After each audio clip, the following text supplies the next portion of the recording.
could have just said, I'm riding off into the sunset. What am I really doing to make a difference in this world? And I'm taking all these highs, all these lows that I've had, and I'm like, I want to give back and help the men and women that have been the same places that I've been, that are trying to figure out, how do I better myself? What about their families? How do we really make a difference, right? What's my legacy? What happens when your worst fear becomes your reality? Hi, I'm Brent Cassity. Welcome to the Nightmare Success In and Out podcast, where we explore how to overcome your fears and nightmares to set yourself free. We're going to be exploring this topic with guys I was in Leavenworth with and others who survived their own nightmare. These stories can be inspiring, sometimes sad. There's some humor, but hopefully you can come away with a nugget of something that'll help you knock down some of the prisons you built up in your own mind. All right, welcome back. Nightmare Success In and Out. Listeners, this is where you come from. What happens when your worst fear becomes your reality? How do you adapt, survive, overcome, set yourself free? And folks, don't forget, I know I say this all the time, but don't forget to follow, subscribe, share this thing out, like it up, comment. It just really helps the show, and I super appreciate it. So, who are we talking to today on Nightmare Success? Well, today's guest, he didn't just serve 18 months in prison. He walked out with something to prove. Doug Feller couldn't let that chapter define him. Instead, he built Superior Asphalt into a thriving Midwest company and sold it. But success wasn't enough because Doug knew something most people don't. Getting out of prison isn't the end of the sentence. It's the beginning of the climb. So he built the MyHarvest app, creating a roadmap for others coming home to rebuild their lives the right way. From federal prison to entrepreneur to impact. This is a comeback story you don't want to miss, and I can't wait to jump into all this. Before we do, I want to recognize our show sponsor, Auto Plaza Direct. You know, who likes spending a couple of weekends walking car lots, looking for a car, then you spend 4 or 5 hours in the dealership to buy a car. It's kind of like a root canal appointment. Well, there's a better way to take away all that pain and hassle getting a car. It's called Auto Plaza Direct. They're your personal car concierge. Just tell them the car you want, what you can pay, and they'll go find that car for you. They'll negotiate your best price. They also offer you warranties and finance, all full service. Go to autoplazadirect.com to get started with your personal car concierge. It's the new hassle-free way, the car buying experience you deserve. Auto Plaza Direct. Tell them Brent from Nightmare Success sent you. Folks, I want to share with you a powerful and moving new book you won't want to miss. My Name is Saffron. Voices, silenced, stifled, and taken away by author Saffron Gustafson. This isn't just a story. It's a journey through resilience, survival, and reclaiming your voice after being silenced for far too long. Saffron's story takes you inside the hidden struggles, the pain, and ultimately the triumph of refusing to be defined by circumstances. As Saffron was putting the finishing touches on her book, the prison she had just been released from, Federal Dublin FCI, was permanently closed because of sexual abuse of the women prisoners. If you've ever wondered what it takes to rise from the darkness of places, to find your truth, and to speak it boldly, this book will inspire you. Pick up your copy of My Name is Saffron today, available now on Amazon or wherever books are sold. Trust me, you'll be moved, challenged, and changed by her story. Doug Feller, how are you? Brent, great to talk to you again. Good to see you.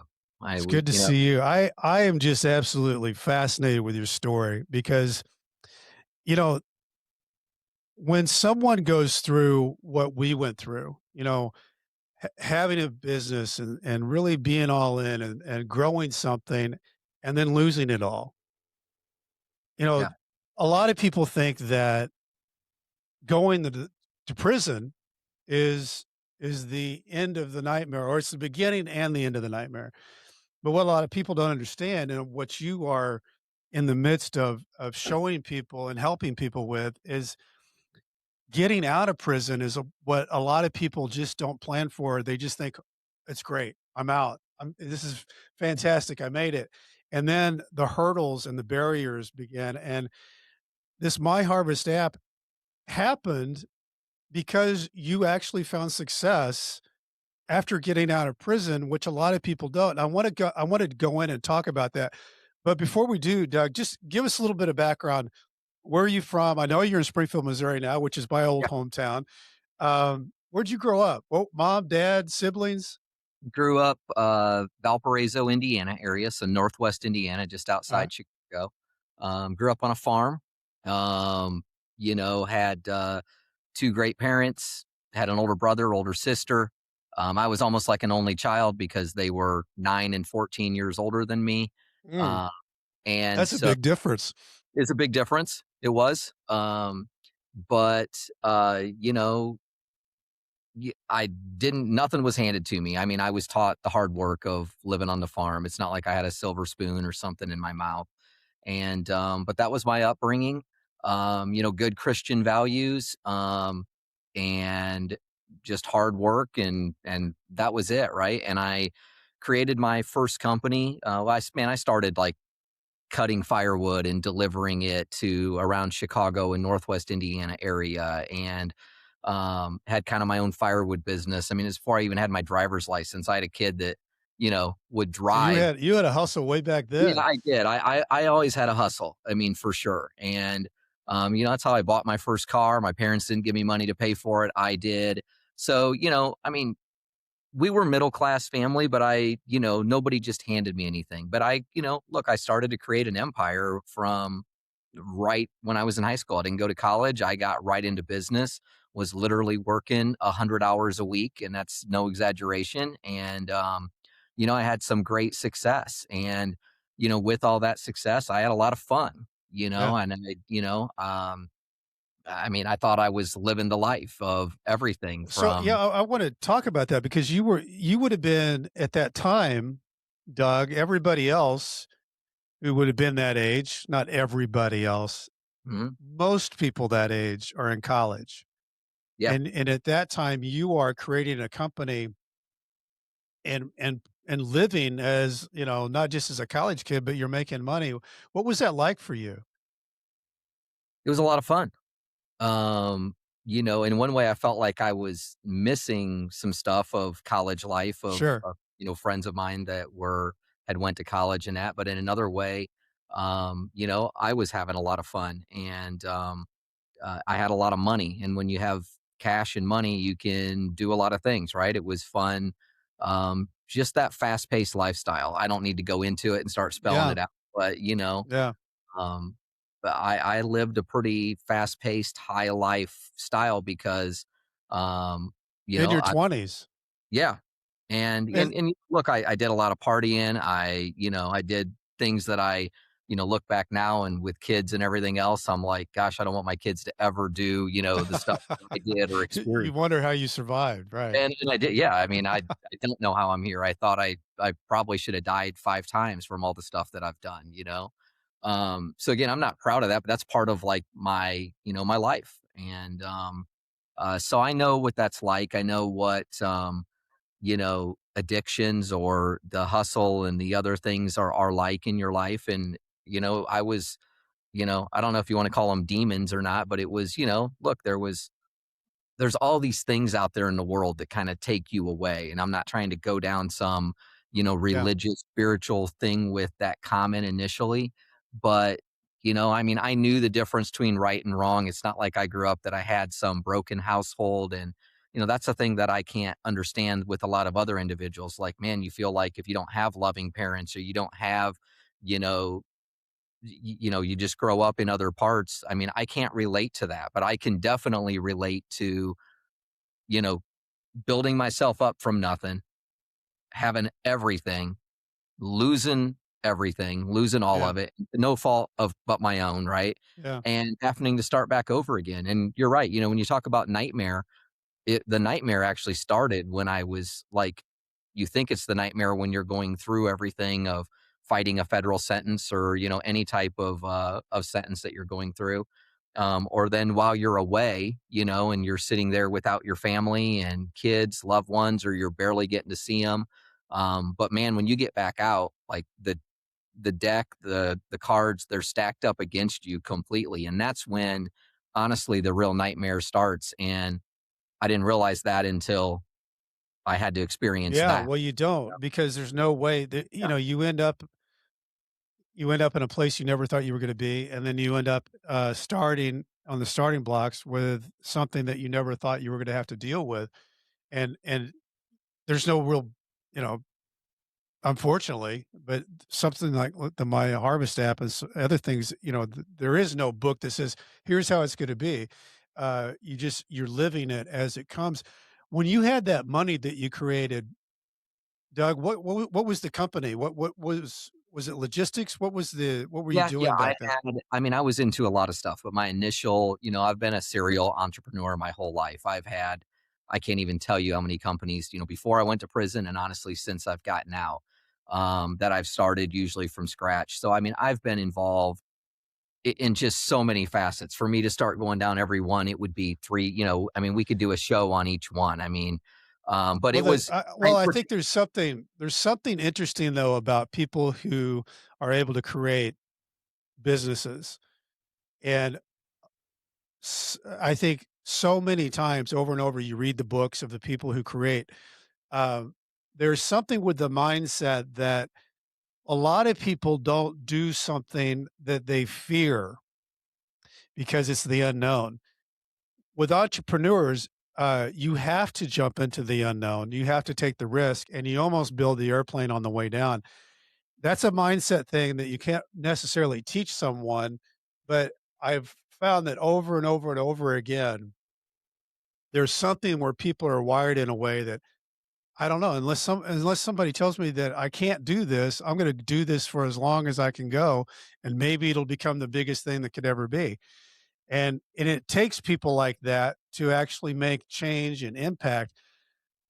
So let's go to Doug. Everything's going along. You're moving through the life, from the farm to making money. When does the nightmare land on you? the nightmare landed on me in 2006 is when I got like an initial knock on the door. And that's when an investigation started into me for, tax evasion, fraud, all of that stuff, and money laundering. And so those were my charges was tax evasion, fraud, and money laundering. And Was the knock on the door a surprise, or was this something you were fearing that no, was it gonna happen?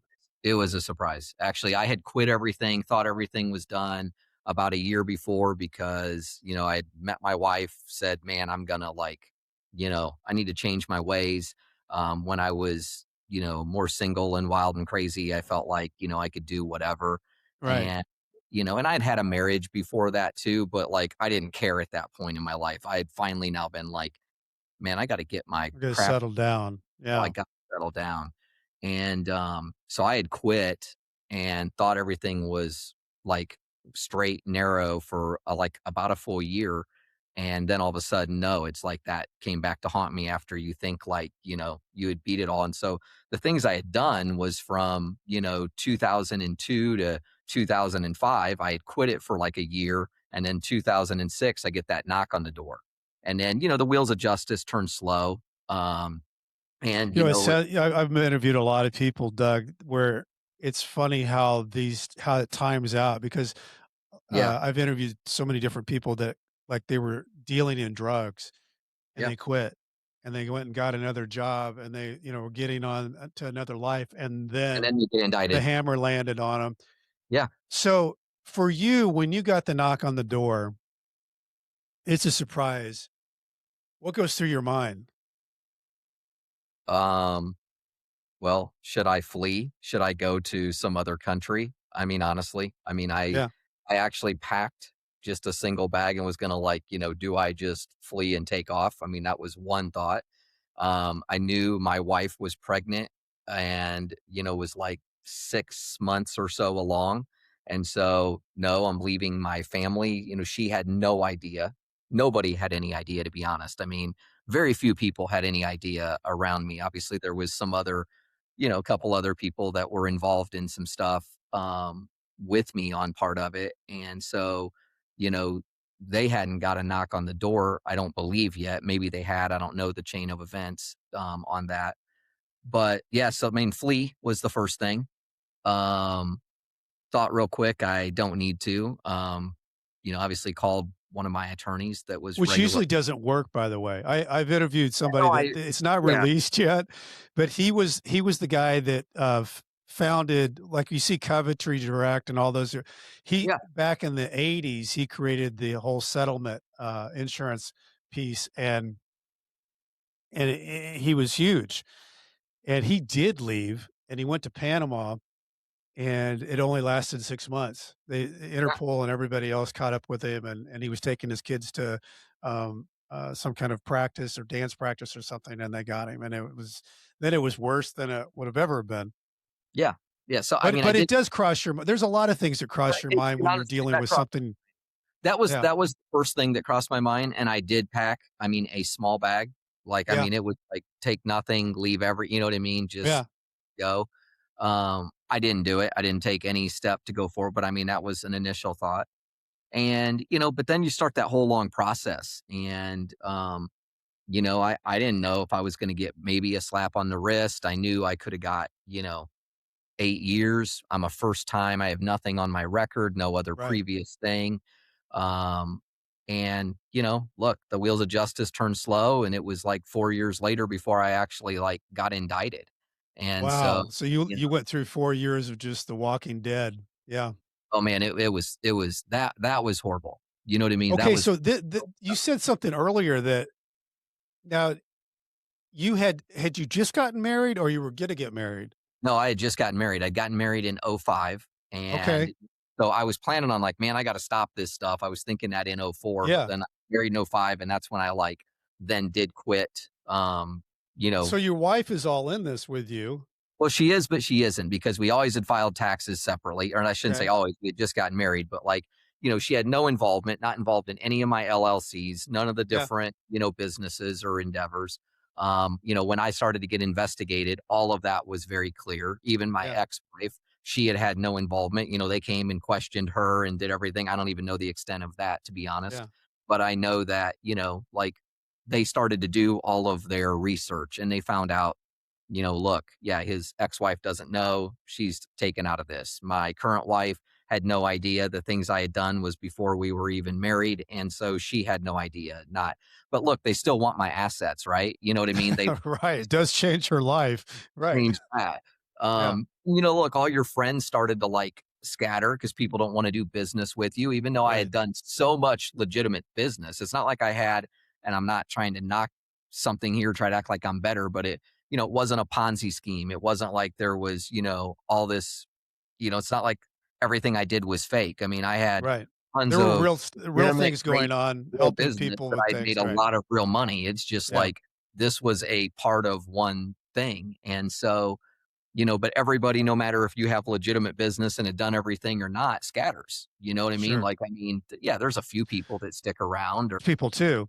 Doug, that's the other thing, a part of it is that they talk to people, it scares them, they think if they, you know, and it could still get does. wrapped up, and some people do get wrapped up, that's the thing.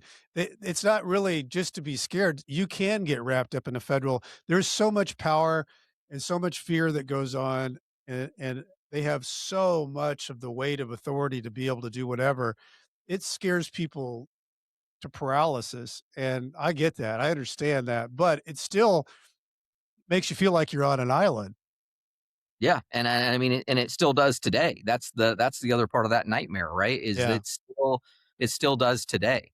There's people that like, even though it's been, gosh, what now, 15-ish years almost since I've been out, and yeah, created lots of great things for other people, other great business, so on and so forth. And you still find people that are like, oh man, oh, you've been to prison, you've got a oh, you know, yeah. they just don't even wanna touch you, and so, you know, I don't know, it's just that Well, stigma that stays with you. it's a hell of a Need stigma, that and it's need that something that more. it Yeah, is something that you wear around your neck for the rest of your life, and yeah, there's certain things that happen that, it's legal to discriminate against you. So it's not illegal to discriminate. They can discriminate against you for being a felon, not to get a job, or discriminate you to not get a housing. So it's actually legal. They can discriminate you for not getting licensed to be, an insurance person or real estate. So 4 years goes by. Were, were you ever thinking that you would go to trial, or was it always just trying to figure out where this was going to go so that you could do or was yeah, offered a plea it agreement? was always trying to figure out where it might go. Yeah. I was racking up tons of attorney bills and, Yeah.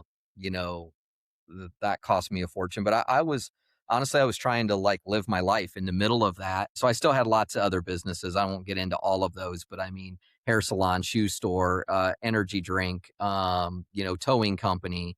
I don't know. Did I say tanning salons? Tanning salons here. I mean, just on down the line, I've had lots of different businesses. And um, the other thing that I did was I'd been in the entertainment business and I created a music festival. And, I actually then, I didn't know I was even going to like that there was this sealed indictment coming down on me. I had no idea of knowing.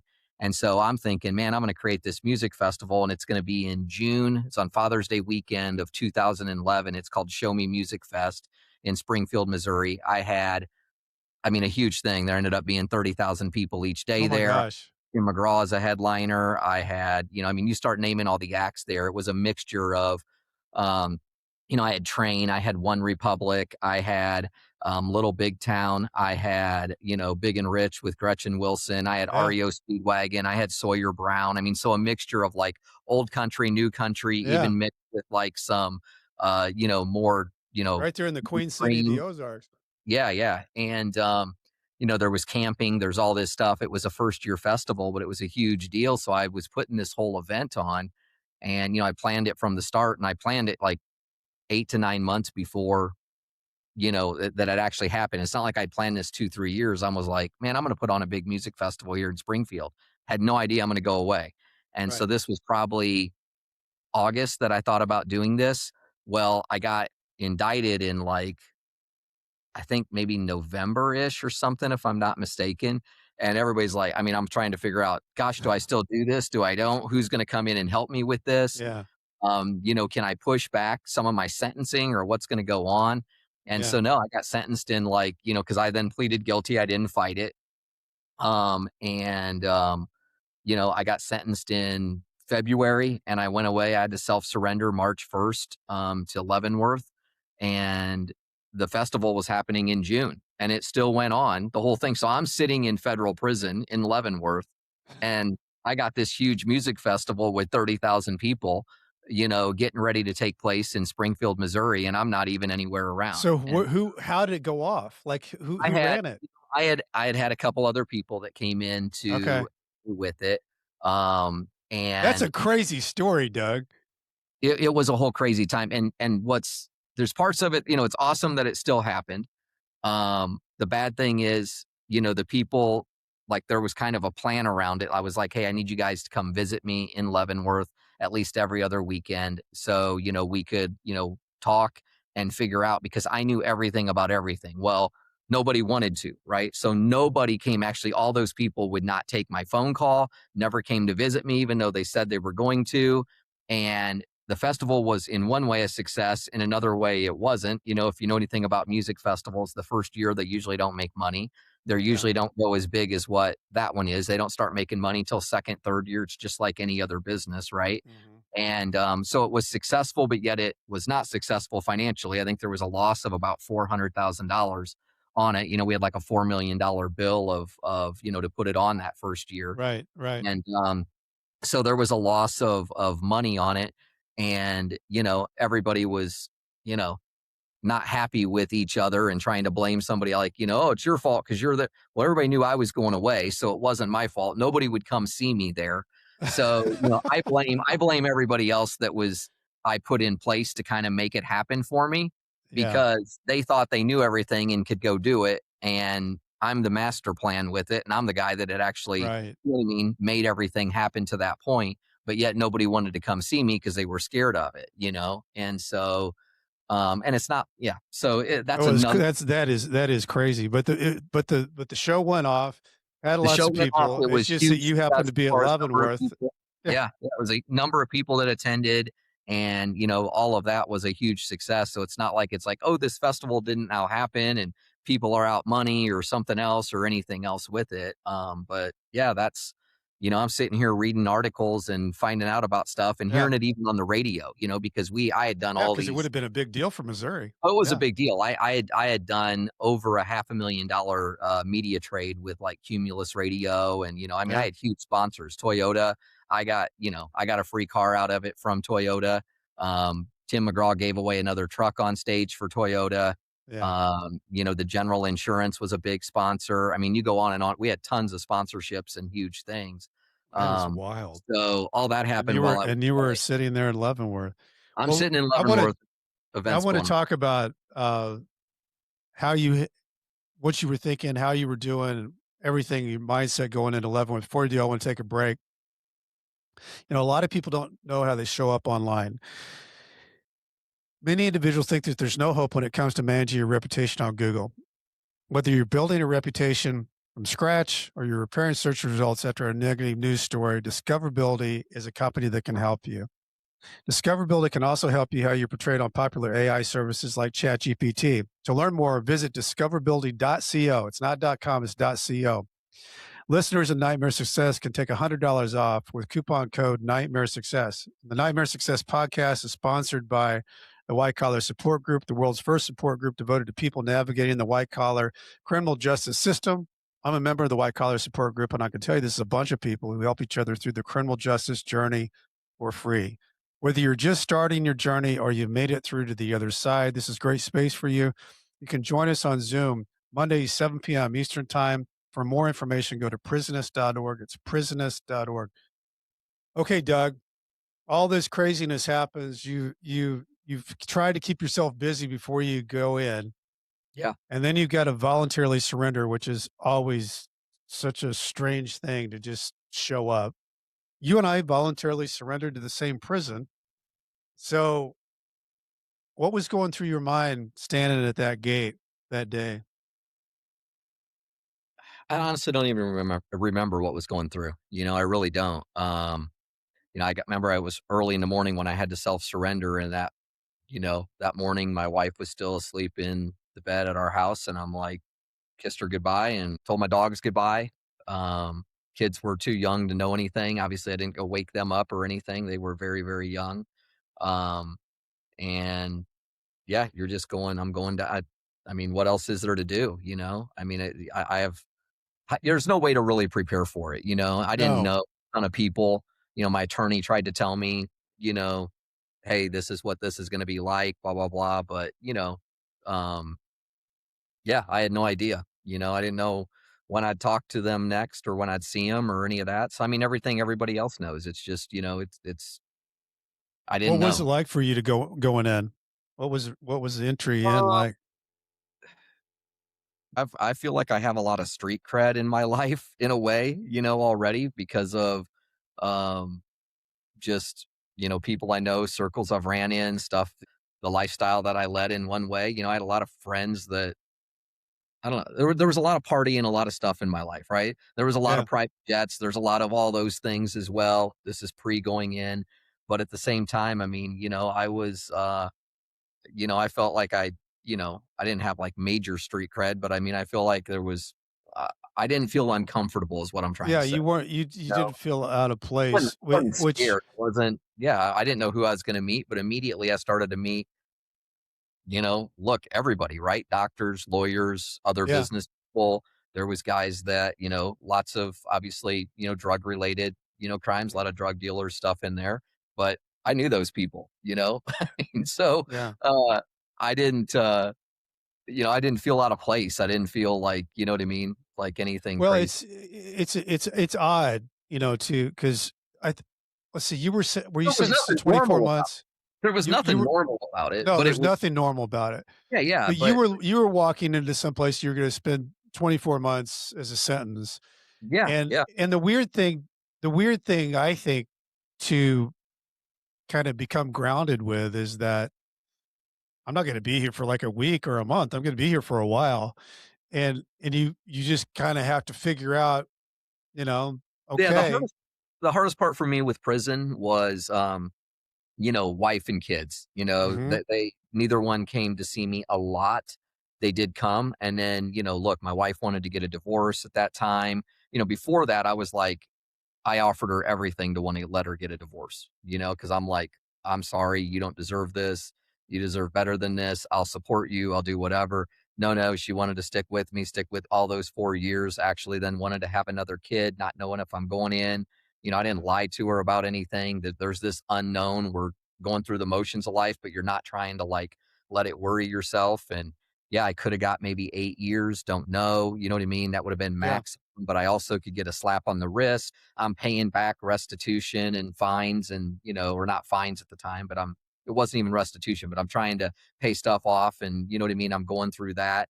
And, yeah, so, my whole thing was, but then when she wanted to get, like a divorce in the middle of that and everything else, and I'm like, Did gosh, that happen? Did you get a divorce in the middle of the we sentence? did not. Oh, I okay. actually like fought it and tried to talk her out of it and I did, but it was not easy. It was not easy times, but I had to fight to keep my family together, Yeah.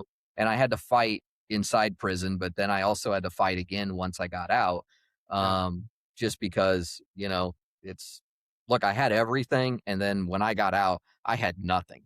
Like Yeah. literally nothing, I mean, um, before that I didn't have a house payment, had multi-million dollar, home or homes.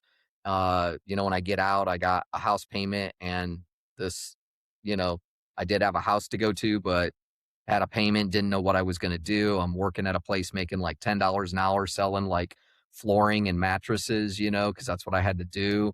Couldn't own my own business. I'm on paper. You're trying to put all that back together. Now I had a plan. I did have a Yeah. plan. That's what I was gonna ask you. Like when you were there When at I was in Leavenworth. prison, I immediately then was trying to figure out what what the hell am I going to do to make a living? What am I going to do? I'd always been self-employed. I'd always built businesses, but what am I going to start from a business? And at this time, my wife had moved from Springfield, Missouri to Lamar, Missouri, which was close to Joplin. Actually, while I was in Leavenworth, the big Joplin tornado came through, if Yeah. people know of that, which was like huge, killed one of the Wiped it largest out. Yep.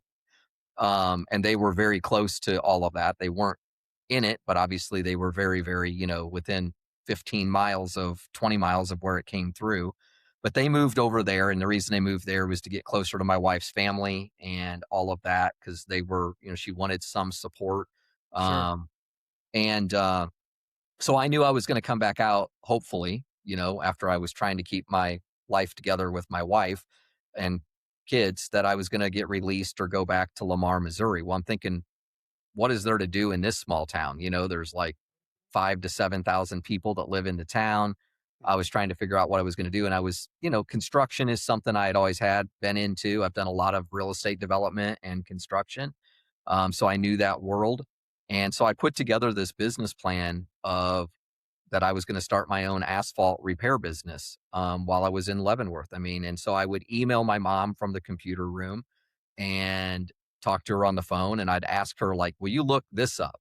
And she'd look stuff up and she'd print off, information and pamphlets on, what does this type of piece of equipment cost or where can you get it from? What is the rates here? What's the competition? How many different people in the Kansas City area, in the Tulsa area, in the Joplin area have asphalt repair businesses, right? And, she would send me that stuff and put it together, put it in, big 8.5 by 11 envelope. And I'd get mail like, I don't want to say daily, but I mean multiple times a week from her and, not stapled together, nothing illegal, just stuff to come in there for me to read and to educate myself. Because in prison, where do you find any stuff on?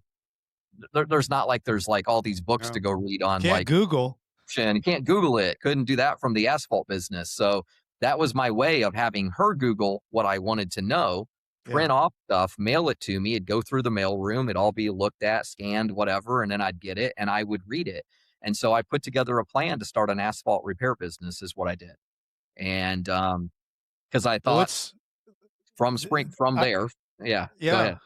No, Yeah. I think I think this is, as a lot of people know that listen to this show, this goes on the Adovo platform that's in 1,400 prisons. And I think it's really good for people to hear, Doug, that you can start planning inside prison.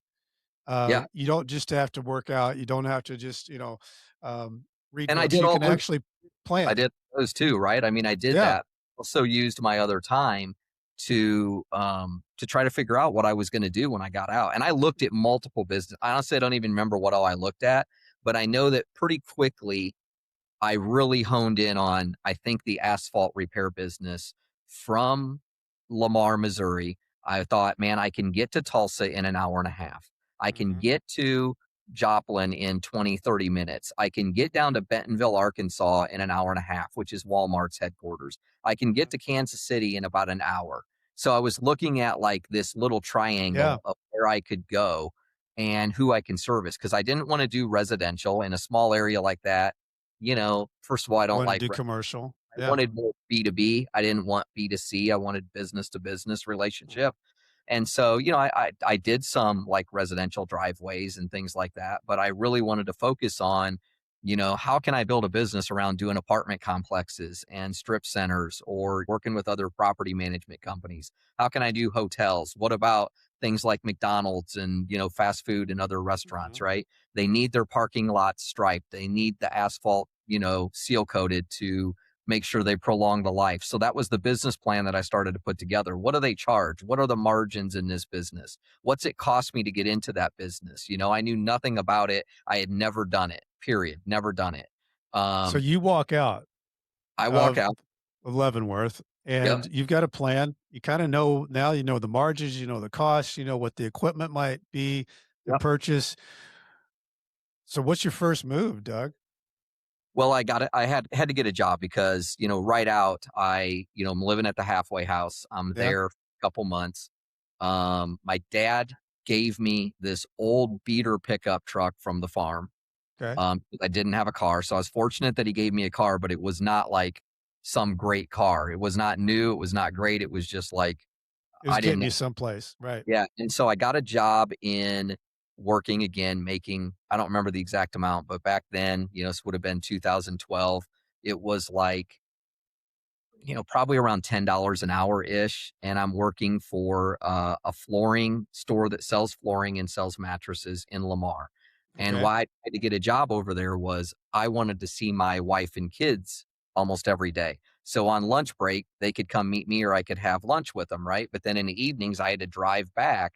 And I liked the drive because the drive from Springfield, Missouri at the halfway house where I was staying was about an hour, hour and 15 minutes. And I actually liked that every morning, right? And I could be on my phone because I had a Yeah. cell phone. Yeah. So I liked that drive to and from because it actually gave me like just some downtime and some time to Sure. prepare for the morning, right? Plus, it's kind of nice to drive when you get out of prison. It was nice to drive. It was nice to just have time. And so, that wasn't some master plan. It just like I tried for that and that was the reason, but it just worked out. And wasn't making any money and I knew I wasn't going to stick with that. But, that was what it was like for me until then I could get weekend visits, be able to stay there, still had to call in on the phone, was only allowed, the gamut of Oh that no, any and I think everything you're saying is so good, Doug, to Yeah. throw out there because it's a process once you get Yeah, out. You know, like well, it I was thought I was just gonna immediately, I had a car, I had a home, I had a job, and they said, "Well, you'll just pass through. All you gotta do is check at the halfway house." I checked out 8 weeks later, and, yeah, you know, and it was in the worst there's no area of pass St. there's no Louis. pass through. There's no There is no pass pass through. Yeah, there's And no they, pass at the Dismas house in St. Louis, they took, I think they were allowed to take 25% of your gross pay. So Yeah, there's a reason why they want to keep you there. But it's good for people to know that you just don't, unless you're, have a really unique situation, you have to go to the halfway house. The halfway house has a lot of rules, things that you try to get passes so you can go see your family, you can go to work, all those different things that happen. yeah, look, I Sometimes was they show up at your job and that messes with things. It's just, Yep. Yep. No, I mean, everything you're saying is spot on, and there's no fast way. And look, we're all trying to probably beat the system, right? Like we're all like, how the hell can I get out of this? How can I right. not do, you know? And I think it's fine to maybe try to push the envelope a little. But when I say that, I'm not saying like go cheat, do whatever, be late. Right. Try. I dotted my I's, crossed my T's. I didn't Right. want to go back. I wasn't trying to, not be able to see my family and do this. So I wasn't trying to like lie, cheat, steal, do whatever to get ahead. I'm like, man, I gotta be there. But I'm like, man, if I can get a job here and then I got this drive, like Yeah. so, but yeah, the thing is like, how can I get out of being in the halfway house sooner and be able to be home? Well, Right. there wasn't really anything magically that I could do for that. I mean, it had to run that course and that gamut. And it, Yeah. like I said, it was like 8 weeks or more that I was in. Yeah. It was between 2 and 3 months that I was there before I could get released to my house, even though I had a job, Yeah. had a house to go to. I didn't just get released. So that was that part. And so I knew I was going to start this business, or that I wanted to. Hmm. Um, but I knew I had to do this other. So when I got released to my house, I'm now dealing more directly with my probation officer. Hmm. And, I proved to her for a month or two or so that, I'm working still at this flooring store in Lamar, but now I'm driving from home. She comes and visits a couple times at my house and random drug tests me. And, I passed that stuff. And, I I told her that I wanted to, what I wanted to do, that I hadn't, but I couldn't own my own business. They would not, Right. while I'm on paper, they would not let me own my own business. Right. So Which is I was, very, very common. I was going to start a business but I was going to run it, but it was in my dad's name. Hmm. And so I was fortunate that, I'm like, I was still having problems with my wife. I don't want to put it in my wife's name. You know what I mean? If I'm trying to build something. So I'm like, I'm going to put it in my dad's name. He was willing to, let me form an LLC that he completely owned, but I was president of it. And, you know, I, I just started that. And so how I got started was I was also fortunate that, and this is a hard thing like technically it would take a lot more money than this I don't even know how I did this with this asphalt repair business. But what I started with, my mom and dad gave me a $30,000 loan. So Hmm. they did give me an old pickup truck that was worth less than just a couple $1,000s. Yeah. And they gave me then a $30,000 loan.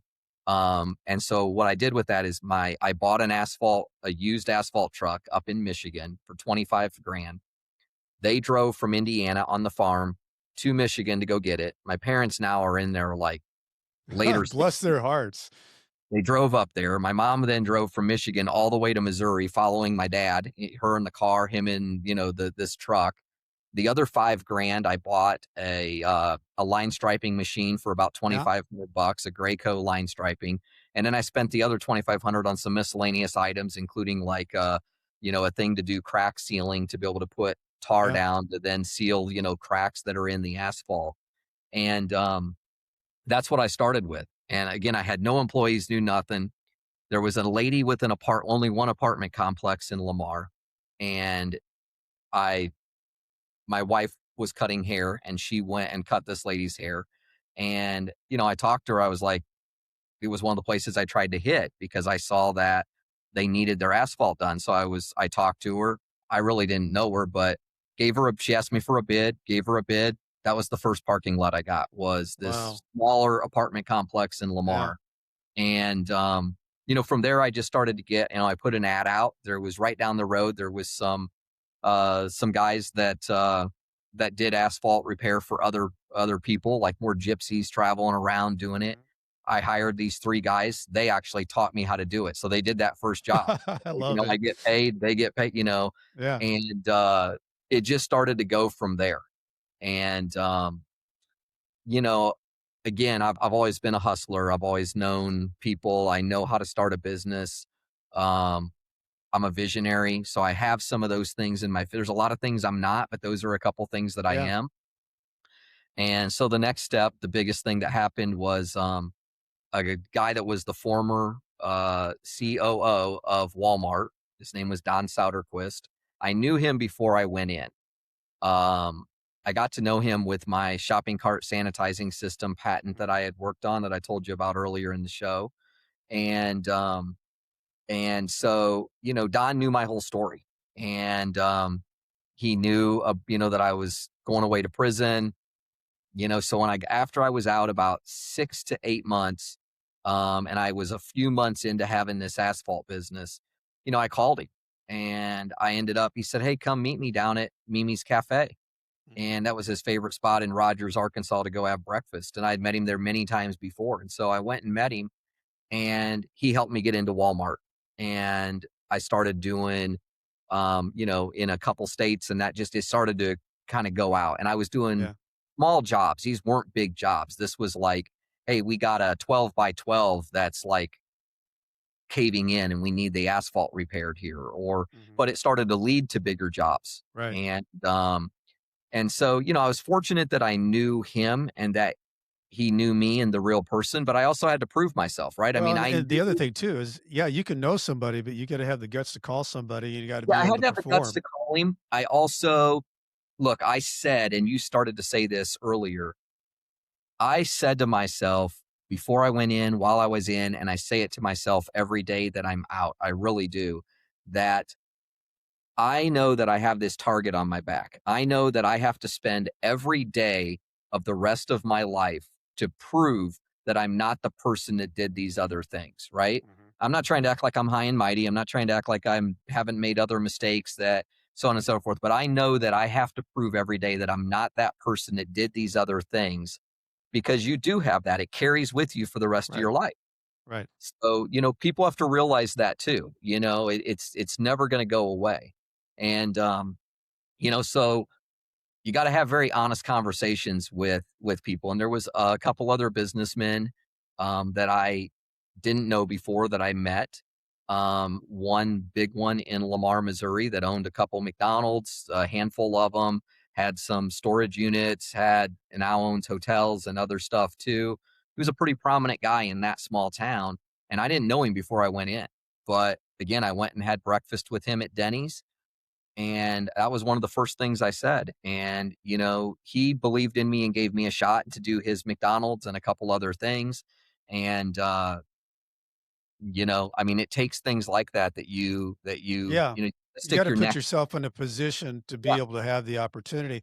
Yep. The how long did it take you, Doug, from the time that you were able to get that $25,000 pieces of equipment to when you're looking at, I think I might sell this thing. It was about a 3-year process. I mean, So you grew it I quickly. took that business from nothing. It did a major hockey stick. So about 6 months into doing Walmarts and about 9 months into being in business, I sent an email to Hobby Lobby. And because I knew that there was one in Joplin, I did some research and I knew that Hobby Lobby owned most of their stores. They didn't just lease like a lot of other big box stores and people in a strip center. Mhm. They would own the whole complex. And then Dick's Sporting Goods or Ulta or these other Right. stores that you'll see in next to Hobby Lobby, they actually rent from Hobby Lobby. I didn't know this prior. I learned it from doing my own Yeah. research. Kinda like And McDonald's. yeah, like McDonald's, they're in the real estate business, Yeah. right? They're not just renting from Right. McDonald's is a real estate company. They're not they're not a Huge fast real food estate company. company. Yeah, they're a huge real estate company. They're not a fast food company, as everybody wants to think. Right. Um, and so I reached out to them through email, and I sent an email that said, "Hey, my name's Doug Feller. I own Superior Asphalt in, I don't know if I said where I was at in Missouri. I don't remember the exact email. I remember it was a couple sentences. And, I said I do Walmarts in like 7 states. And I was interested in talking with them about, I knew their asphalt in Joplin, Missouri needed redone at that particular store. And that's Mhm. what I was really reaching out for. Well, the very next day I think it was an email back. I remember it was an email or a phone call, but they were like, "Hey, how soon could you meet with us in Oklahoma City? We'd like to talk to you." I'm like, Wow. okay. So a week after that, I'm in Oklahoma City sitting at their offices, and I'm telling them, and I knew what to say. I'd been in business now about 9 months or so. And they asked me for pricing. I gave them pricing. And a week later, I had a contract to do all the Hobby Lobbies nationwide. Wow. And so I had to scale and figure it out. And I had to figure out where to get some loans from to be able to scale. How do I get more equipment? What can I do? I was already growing because of what I was doing with Walmart. And I also started to step a little bit away from some of the Walmarts because my payment terms with Walmart were not great. I knew I was going to get paid, but I wasn't paid as Right. quickly as I wanted to, right? It was about, 120-day terms, not the 30. And Hobby Lobby was 30-day terms, which was great. And they all Yeah, paid like that's great clockwork. cash The flow. 30 days was Sure. better than 90 to 120. Yeah. And so that's how I scaled that business. And honestly, that's what put me back on the map. Oh my That gosh, yeah. that So business be back on the map. Ended up so having I off think multiple areas, Dallas, down in Peachtree City, Georgia, around. And really, really grew, and I did really well with it. And which, allowed me to go do other things. And one has allowed me to do what I'm doing with my harvest. Right, and that's what I wanna talk to you about, because I mean, you could have cashed out, and that's the end of the story. What a great story. What a great comeback. I mean, everybody would give that a raw cheer. Doug went through hell, went through a nightmare, figured out pulled up his bootstraps and created an asphalt company and took on the world. But the story doesn't end there. You have a passion, and it's funny, you and I met through someone because we share some of the same passions about this reentry piece of how do we help people the best way that they can be helped to be able to get the best start that they can get. So walk us through, how did that happen for you? Because MyHarvest app, I've been all over your app, Doug. It's fantastic. It's first rate. It's top of the line. You really invested, and you. One thing I can tell you is that you can tell that it was made from somebody who knows and has walked the walk. That's the difference. You can have somebody teach you criminal justice in college and take the course, but if you have somebody that went through the criminal justice system and they teach the course, like David Carrillo does in Denver, that's a different course. Your app, I want to talk about, how did it come about? How did you fall into it? Because you've Well, put real dollars into it, blood, sweat, and tears. Let's talk about it. yeah. So on top of my asphalt business, I'd created, then started to be, then that allowed me the opportunity to create multiple other businesses again. And things that I've always, again, like I started to tell you earlier, towing and real estate Yeah. development and construction and car washes and storage units and strip centers. I've owned all those things, developed those things, built those things. That was all pre, but then I started to do it again even after, right? And then I started a popcorn fundraising business called Music City Popcorn and had a gourmet popcorn business and I sold it. And, um, I started doing more development and real estate down in the Atlanta area of putting in subdivisions and, multiple things there, mixed use developments and so on. Got back in the entertainment business again and did some, done large sponsorship deals with, CPG brands, consumer good products brands and artists that are, in Nashville in the music industry. And so like Big and Rich and Twix, right? Mhm. Big and Rich is a duo, Twix is a duo, left Twix, right Twix. And so, I've had a lot of different, businesses and which has allowed me to see things from a lot of different lights. So back to the My Harvest app, I realized, so I was doing a development down in Peachtree City, Georgia, and I was looking for somebody to come help me work in that development and kind of manage the stuff. And a gentleman that I spent some time with in prison, who's been on this show as well, Mhm. Augie Augie. Gillarducci. I didn't know he was Yep. on there, but I called Augie and said, checked in with him to see what he was doing. And I said, hey, would you be interested in maybe coming to work for me down here in Peachtree City, Georgia? And he said, yeah, I was telling him about what I was doing with the development. And, I flew him down and him and his wife came down for the weekend. And, I learned what he was working on. He hadn't been out very long, but he had Mhm. created a couple courses for reentry while he Mhm. was still in prison. He was there before, excuse me, he was there before I got in and was there after I, left. So he had a much longer sentence. Fantastic guy, huge passion for reentry and all of that. And when I heard what he was working on, he was teaching these 3 classes in 4 jails in the Chicagoland area. And he was physically walking in and teaching the courses. And when I heard Mhm. what he was doing, he said, "Doug, I'll give it all up and come work for you because I'm not making any money." And I said, "Augie, I don't want you to give it up. I mean, man, I've been there. I see it. But you can't scale this as a business the way that Right. it's up?" Right. And so I was like, "We need to shoot you on camera. We need to get Yeah. you in studios. We need to be able to put this on DVDs, on Yeah. tablets, get Duplicate it. inside. We need." And so I saw the vision for what it really needed to be, and we started to work on that. And Second Opportunity is the company, and that thing has done great stuff, still in there. Hmm. I don't know everything he's doing. I'm not a part of it anymore, but I was obviously a big part in helping, Hmm. take what Augie had started with that. But what I learned about a year into that business of what we were doing, and we were just focused on reentry. We had now created a few more courses. We had started to sell this into jails and institutions for them to be able to have reentry programming. But what I realized was a couple different things right away. First of all, I knew that we needed a lot more courses and content Hmm. because content has a shelf life.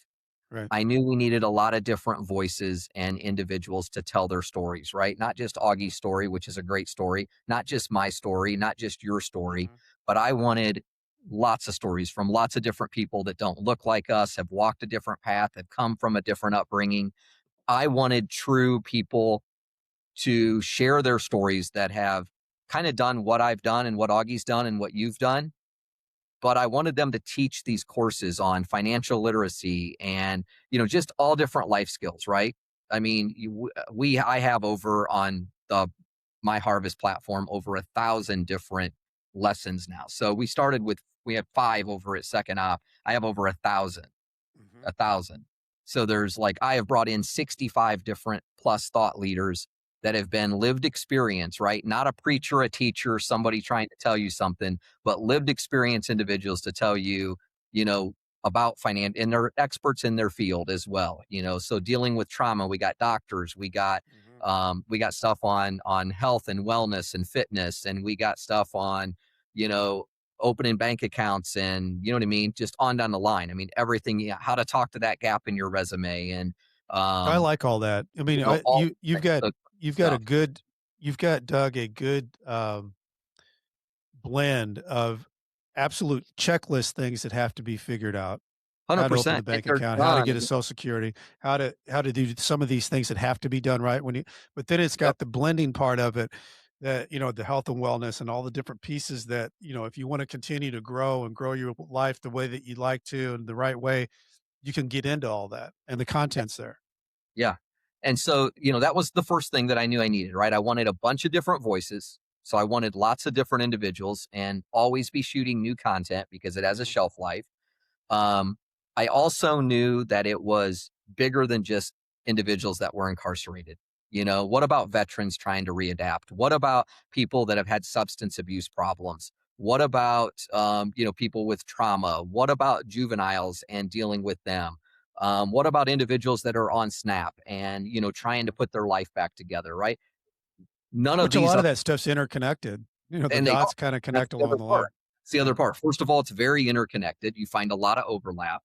The other thing that you find is there's not a lot of difference between, what it starts with is hope and confidence, right? That's the things that I say first. It's all about that hope and that confidence. If you Yeah. don't have hope, if you don't have the confidence to go forward, you just don't have anything in your life. And I know that because I've been there. I've been there Yeah. where I feel hopeless. I've been there where I've had to really fight for that confidence to make those phone calls to Hobby Lobby or send the emails or call Don Sauterquist at, Mhm.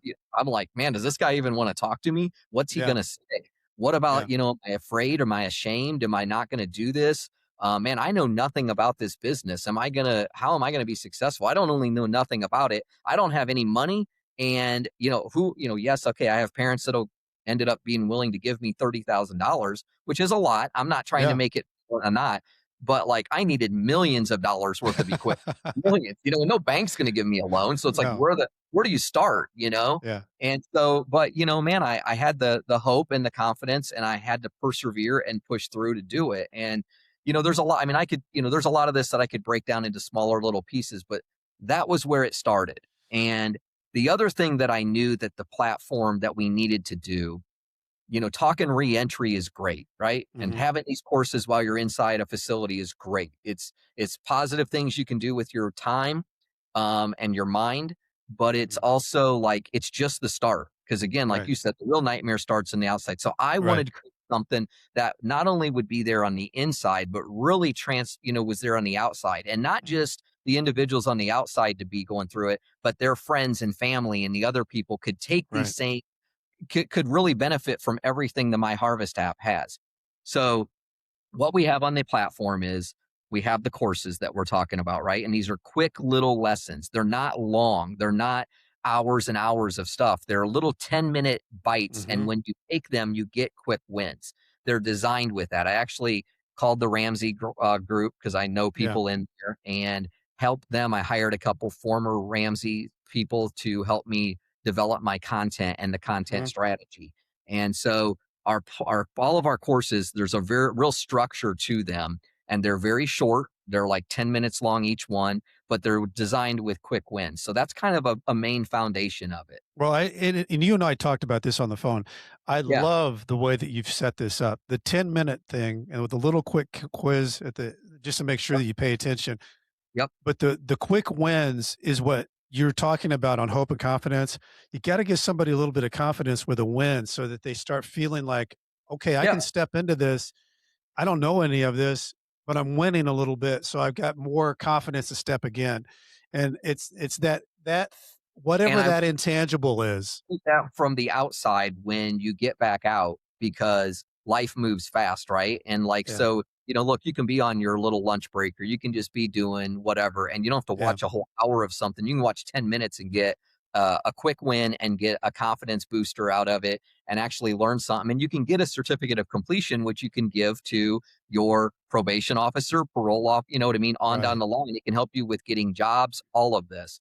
So the other big things that I knew that we needed that I learned right away about a year into what we were doing with Second Opportunity was that first of all, we needed all this content. We wanted more different thought leaders, not just one person. I wanted a whole bunch of different individuals, but there was so much that was missing. Like what about housing? What about help finding housing? What about help Mhm, finding jobs? What about peer support and mental support? What about all the other resources like you're saying of what do you do to get your birth certificate to right, then get your social security card to then get your right. driver's license, right? So we have on that platform, what I did is where there's over 3 million jobs available on the MyHarvest platform. So I created like a ZipRecruiter or an Indeed, but it's on the MyHarvest platform. And many of them are justice involved, where if you've, second chance opportunity Mhm, employers. There is also housing on there, and it's HUD housing that's on there right now. There's about 1 million housing units that's available. So if you're looking for housing when you get out, you can just look for it on the MyHarvest app.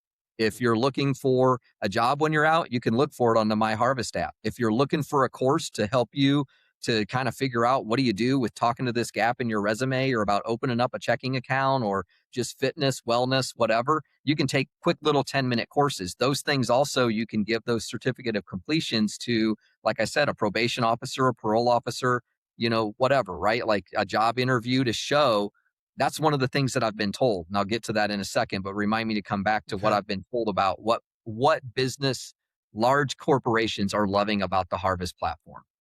There's also a whole little social media element to it. It's all positive, good news. There's Mhm, a faith based part we've brought in. It's optional, it's not in your face, but the full Bible is on the mhm, platform. There's a prayer board, there's a verse of the day.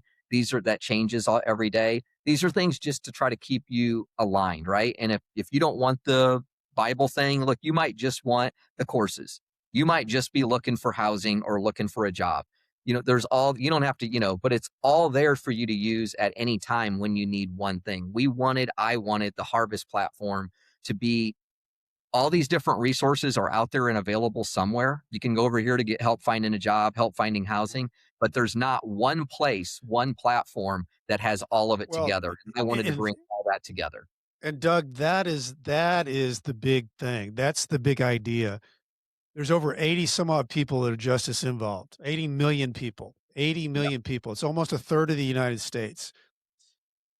The problem with justice involved people is it's all siloed. They're all over the place and some are doing this and some are doing that.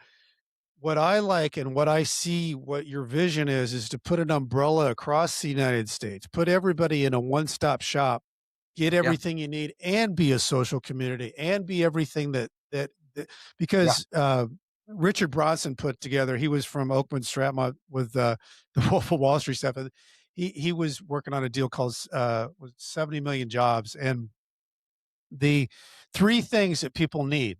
This was a huge survey that was done of justice involved people. Housing and jobs, and I don't know which one comes first, the chicken or the egg, and Hmm. community. And Yeah. community. And community is a big deal because, like in prison, you have community. Everybody's in the same shit. They're the same deal. You want a positive community too, right? And Right. that's the Harvest platform. Like Right. it's no politics, it's not a bunch of religion even in your face. I mean, it's Right. there. Those I think a spiritual part is important for people to keep on track.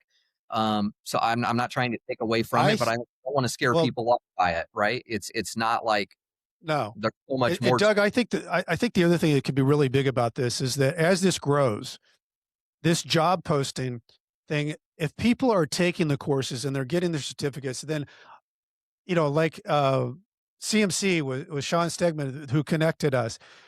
You might be a lot more interested to hire someone who's put and invested time to better themselves and are eager to get to the next step. My harvest can be the seed that's planted for all these people who are looking for workers that desperately, and there's been articles written about poor, by and large, these people who are getting out of prison are good people to hire because they're desperately trying to look for an opportunity. More and loyal, work harder. 100%. And so when I was starting to create this, this has been over 4 years in the making of what I've done with my harvest.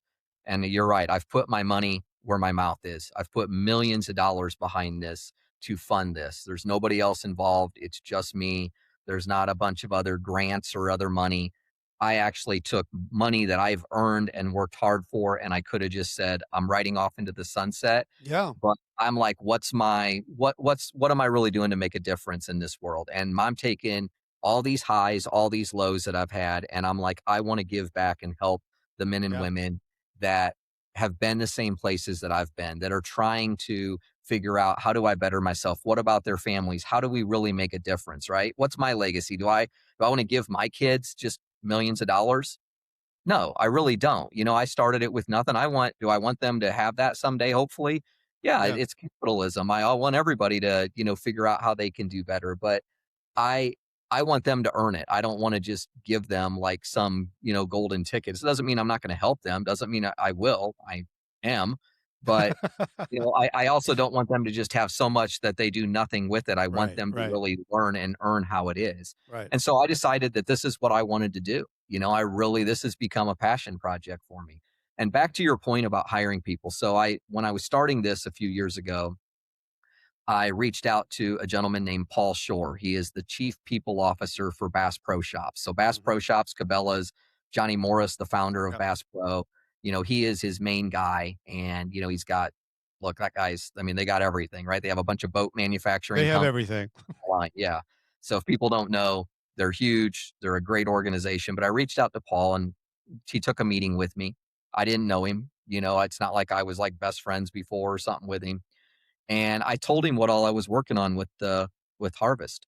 Mhm. And I remember one of the first comments he said when he started to look at this. He said, "You know what I love about your platform and hiring?" Because I was talking to him about HR and, hiring people and what would they look for? What do they want? What are they doing with platforms like ZipRecruiter or Indeed?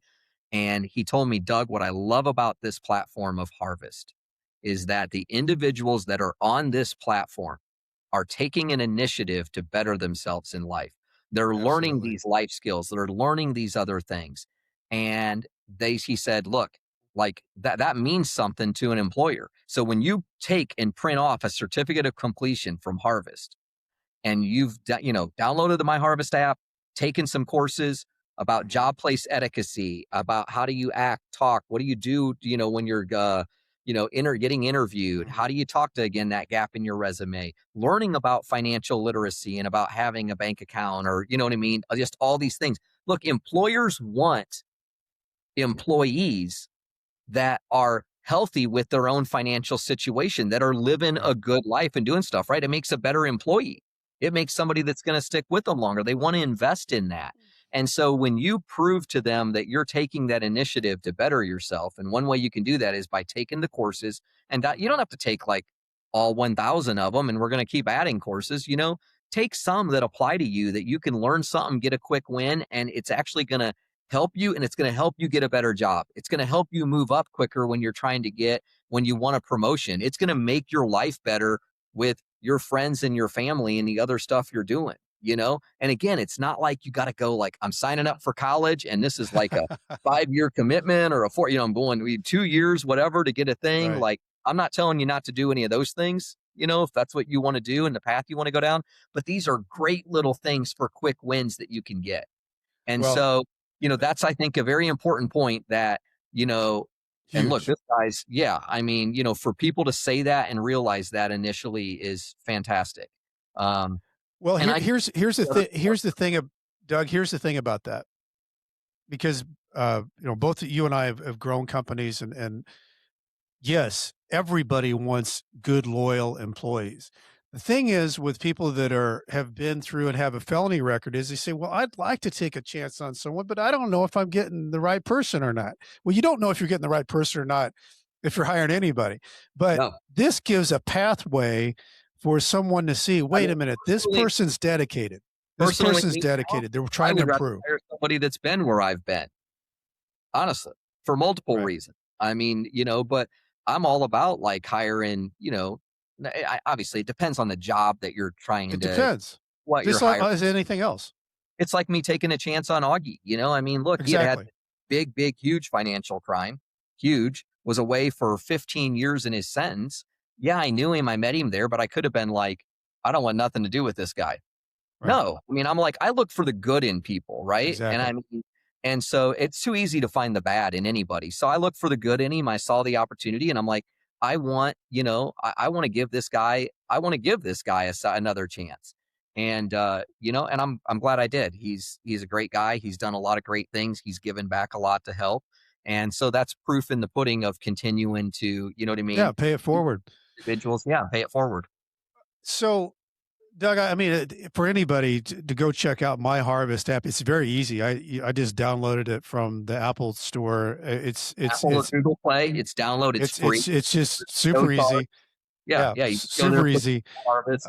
Put in MyHarvest. And all you got to do is download it, and you're in. And you're in. away you go. Put your email in. You put your email address. You got to create a password, sign in. Look, your friends and family should do it. If you're listening to this and you're currently sitting incarcerated behind bars, tell your friends and family about it. To download it, because there's things on there that can help them right now. There's So tons true. of courses on there, again, for all these how-tos, courses they can take, other stuff. It doesn't just apply to somebody that's incarcerated. I mean, if you know somebody that's had a substance abuse problem, there's direct stuff there, or dealing with trauma, or, look, it's for anyone looking for a hand up, not a handout. If you're wanting to try to better yourself and just put in a little bit of effort to get a little bit back, you're going to see a reward. And then you're going to want to continue on and do more. And, it's a great place for social media to go on there, post stuff about your day. If you need a prayer, post a prayer. You can put in a prayer request. Real easy to do that. The other thing about, we're on Adovo as well. It's under Harvest Solutions on Adovo. So MyHarvest is the platform when you're out. But there are just a small amount of our courses that are on Adovo, and you can, not near all of them, but if you wanted to start even taking a couple of them while you're in on the, Adovo platform, Google, or not Google, but put in Harvest Solutions. Look, when I was in, I didn't have tablets, right? In 2011 and 12 and all back then, I had a computer room to go to, but I didn't have the tablet. I didn't have all these courses. So for me to tell you what exactly to do, I don't know, but I know we're on Adovo with a small amount of our courses. It's just a fraction of them. I think there might be 20 that's on there out of like 1,000. So there's a very small amount. But look, you could take a couple of those and you can watch them while you're introduced. Things, and then go forward from there. So you get a little sneak peek at what those are like. So that's how they would do it. And you can Doug, also, all this. if you don't have a phone, you can go to, if you don't have a phone, you can also go to myharvest.org. Or you could go to harvestsolutions.com and it'll point you, both of them point same place. Obviously, we've bought tons of different domain names, have everything, but myharvest.org. is the other place you can go if you're out. And then you could be on it just on your computer, right? So if you just got a laptop and you haven't downloaded the app, you can sign in that way. So I sign in every day, basically both ways. I pick up Yeah. my phone in the morning, look at it first thing. I go later on and I'm needing to be on it on my laptop. So I'm on it that way as well. So yeah, It's super very easy, easy. easy daily thing that Yeah. should be a daily part of your life, instead of going to like Facebook, Instagram, YouTube. There's all kinds of DIY hacks. There's Yeah. podcasts on there. There's all kinds of Yeah. stuff. So yeah. So, Doug, if I was going to ask you, and I'm going to ask you, what Yeah, go ahead and going ask me through all something. that you've gone through, I Yeah. mean, it's been an incredible journey that you've been on, and now you're following your passion with what you really want to do to make an impact. What do you think's your biggest takeaway going through all this?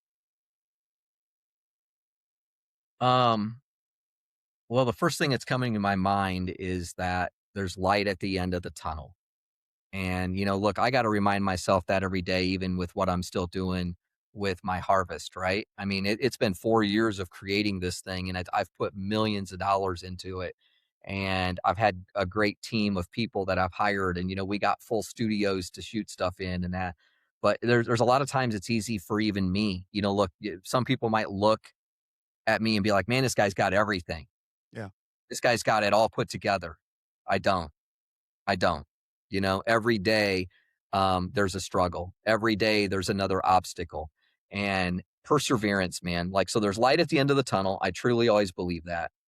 I look for the good in people. I don't look for the bad. And I think more people need to do that, whether Yeah. you've been in or you haven't. I think this is a preaching and a lesson that I tell everybody. I don't care what your walk is, even if you don't like, this is my reminders to people all the time. Um, I think that you have to persevere. You can't give up, on yourself, on anything, on people around you. Um, just that perseverance and that you're gonna be able to make it through and you're gonna do it. And look, there's days that you're like, I don't even know how I'm gonna make it through today. But again, I lean on stuff like the MyHarvest app. Honestly, Mhm. I mean, it's not just saying that to say it, but that's why I built it, was Right. for those types of things, right? And it could be that daily verse, could be the other thing, but yeah, that's kind of, I think, I don't know if I that's like the, that. but those are the things. Yeah, there's a lot of things I'd do different. I'm not going to sit Well, here and wouldn't, as a but cage. I think, Doug, there is light at the end of the tunnel. That's the hope thing. You Yeah, talked about confidence. Confidence creates action, and that's what gets people to wherever they need to be. And you got to persevere to get through that stuff. You've got to swim through things you don't want to swim through to get to the other side, and you're not a all those failure things. or at anything until you quit trying. Like Yeah, I failed at a lot of stuff. sure. Trust. Like, I mean, there's a lot. It's not like, hey, this guy just hits a home run every time he steps up to the plate. No, Yeah, it's quite the opposite, man. I've struck out a lot of times, but it's that I keep getting back up to the plate, literally. And you know, uh, yeah, I mean, so yeah, there's a lot of things I do different, but at the same time, I'm really glad that I think I've went through everything I went through. I think there's a reason for made you the everything. person you are. Yeah, and it Yeah, has. And, yeah, in one way, do you wish, no, you wouldn't have went to prison? Well, yeah, that's probably a statement, but in another way, I'm kinda glad that I went. Honestly, if I wouldn't have went, I'd probably be dead right now. yeah, I'd probably be dead with my lifestyle and stuff. yeah. So it's probably a good thing that, I would say that's a good thing. The yeah, alternative of being dead, I think yeah, yeah. I think you've I done mean, well, I Doug. do like I do like living, I do Yeah, like living's good. the end of things.